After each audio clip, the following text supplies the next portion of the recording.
And remember that the universe and that the field interacts with your energy and with your intentions and your beliefs. I thought that there would be a time where I felt ready to come back.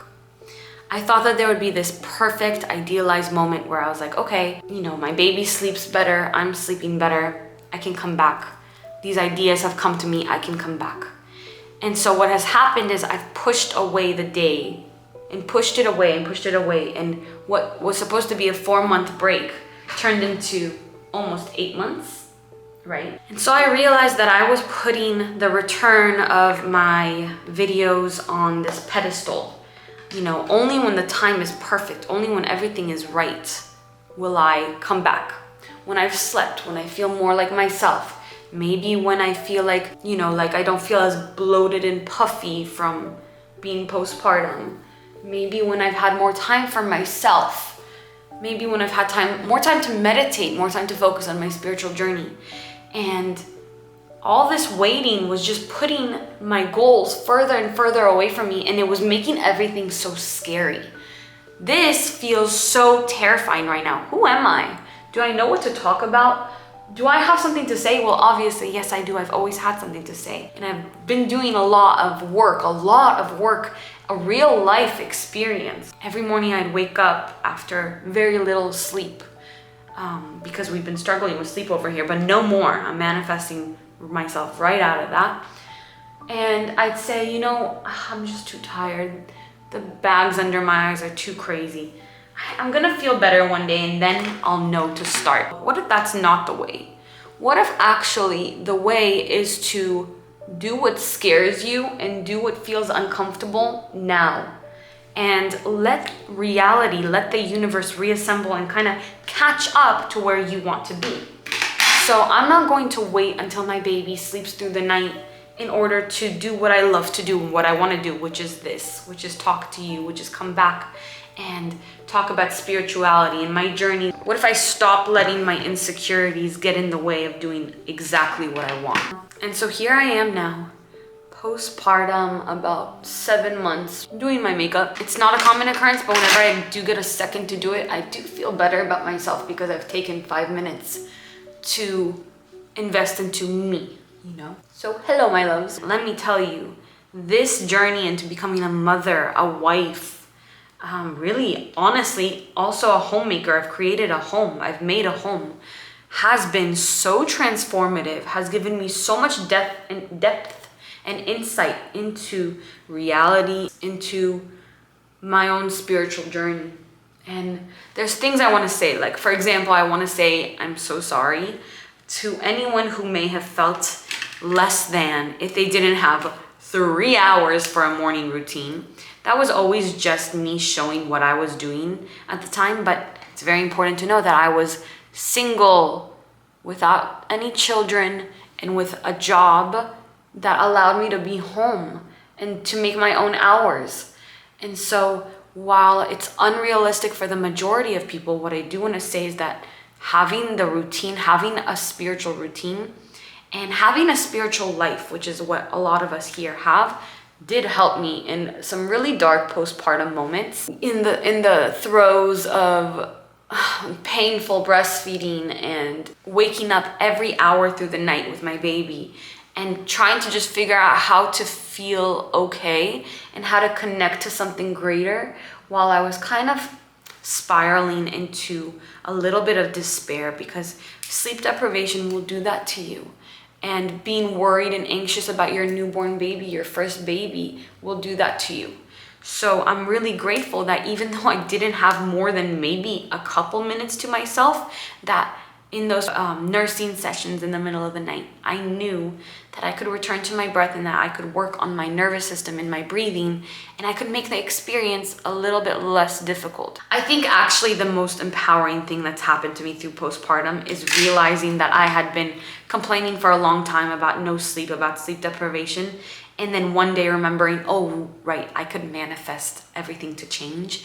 And then I started speaking beautiful words over my baby. Of course, I always spoke beautiful words over her, but specifically over the way that she sleeps and over our nights. And the more I manifested, the more I spoke as if her nights and the way that she sleeps was the way that I wanted it to be, the more changes were happening in reality. And it wasn't an overnight thing. It was little by little, but every day it was improving, and it was improving based on how my attitude towards it was improving. Now, the last week, I found myself going back, and this happens with whatever we're manifesting. I found myself kind of going back into the complaining. And the reason why is because somebody made me afraid of evil eye, and I didn't want to speak about how well she was sleeping. So I started complaining about it a little bit. And listen, I know that that's not what I'm supposed to do, right? I know, but I'm also human, and I'm learning. And look at all this hair regrowth that's coming back after losing so much hair postpartum. It's all coming back, so there's nothing to worry about if you're scared about that from having a baby. And so my reality again adjusted, and her sleep got worse. So it's not automatic, but it's a gradual building. So whatever we're speaking over our life is going to, eventually crystallize, materialize into this reality and become our reality. And so hello, my name is Leeor Alexandra. Welcome back to my channel. I am Amel's mom, and Amel is a fantastic sleeper. She sleeps through the night. I'm really lucky. I don't believe in evil eye. Are we the most even little liner we've ever been? No. But we slept really well last night, and we're doing makeup, so that's a win. I'm also going to have to figure out how to start vlogging without Amel being in it, since we're together all the time. And just the back of her head like I've been doing on Instagram. Let's go have a beautiful day. You just want mommy to eat you up. I understand. I understand you just want mommy to eat you up. Mwah. Cuckoo. Cuckoo. Hi, I'm Leeor Alexandra. Welcome back to my channel. In this channel, we talk about the law of attraction, spirituality, personal development. Bless you, cuckoo! And so much more. And right now I'm making some iced coffee. I've been doing this, it's really easy. It's just some califia, almond milk. I like the 3-ingredient one. Oh, 4 ingredients, because it has vanilla. Then this cold brew. You only do 2 ounces of it if you want to not have an anxiety attack. Just a little drop. It's a dark mocha. And Forager cinnamon vanilla creamer. This stuff is crazy. Something that I've been doing that's been really helping me through postpartum is baking. I don't know why, just figuring out and learning how to perfect what I'm making with my own hands has just been really fulfilling for me. Also, plants, anything to do with plants. So we've been planting new things in the house. I'm gonna show you. So what I've been baking is mostly challah and sourdough. So I actually went to this women's group. We're absolutely wonderful, incredible humans. I had so much fun. And I learned how to do the traditional bread baking ritual, the prayers that women do. And in Judaism, there's 3 things that married women do to keep the mitzvot, which is keep the blessings. And that is keep nidah. It's really interesting. It's basically a purity ritual and lighting candles to bring the Sabbath in, and baking challah and praying. You use 5 pounds of flour to bake bread. You pray over it. You separate the challah. It's this whole ritual. It's really beautiful. It's really powerful. My baby's watching me talking to you. I don't think she's ever seen me do this. So this week I already did the blessing, and I already prepared the sourdough. We're just going to bake some today, and then I have 1 for us, and then 2 I'm gonna give to friends and family. I really love having sourdough at home all the time. Heating the oven to 450 degrees, and I'm putting all my pots in there. Now, let me show you this beautiful jasmine. It's so fragrant. This is a star jasmine. It kind of behaves like a jasmine, and it's a climber. So it's going to climb all around this wall. What's very popular in Los Angeles right now is olive trees, which are beautiful. We do have one in the front, but I wanted something different, so did Guy. We wanted something native, something that's drought tolerant, something that's good for our climate, and that doesn't need so much water, which actually an olive tree would work for all of that. We just wanted something a little bit different. We were debating between a vitex tree, which has the chasteberry, which is really good for your hormones, a desert willow, and a strawberry tree, which a strawberry tree is what Guy wanted. It's not actually strawberries, it's just called strawberry tree because it has a red trunk. It's really beautiful. And Something I really suggest you doing if you have the chance to do landscaping or to put some plants outside your house. We put lavender and sage in the pathway leading up to the house because as everybody walks in, they're kind of getting the cleansing from the energetics of the plants. So everyone coming in is getting this purification and bringing good energy with them. Good morning to my little babies. So originally we started an herb garden over there, but it all got eaten. So we're just gonna do herbs in pots now. And we just planted some iceberg roses. They are so beautiful. Look at this pool that I designed, you guys. Guy is a contractor. He does construction. He builds people's homes.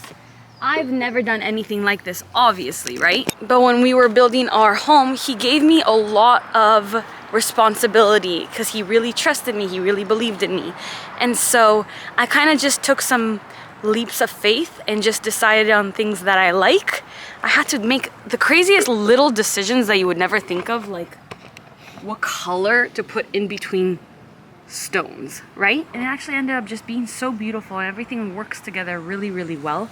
I chose these beautiful emerald green tiles for the pool, and then everyone was trying to get me to do like a white pool on the inside, but I chose a dark gray, and look how beautiful that looks. It reflects the sun so nicely and it looks like a lake.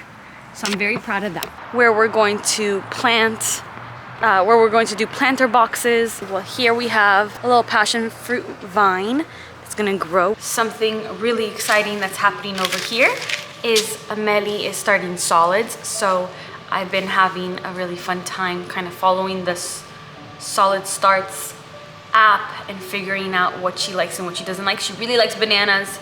She doesn't love avocado, which is crazy because I ate it a lot while I was pregnant with her. Oh, and she really likes chamomile and lemon balm. If you follow me on Instagram, you know that I stopped breastfeeding after 3 months because of supply issues, support issues, knowledge issues. There was a lot of things that I didn't know back then that I know now and that I hope to be able to implement in the future with future babies, God willing. Here are my sourdough babies for now. But yeah, so she's been really good, thank God, on her formula since she was 3 months old.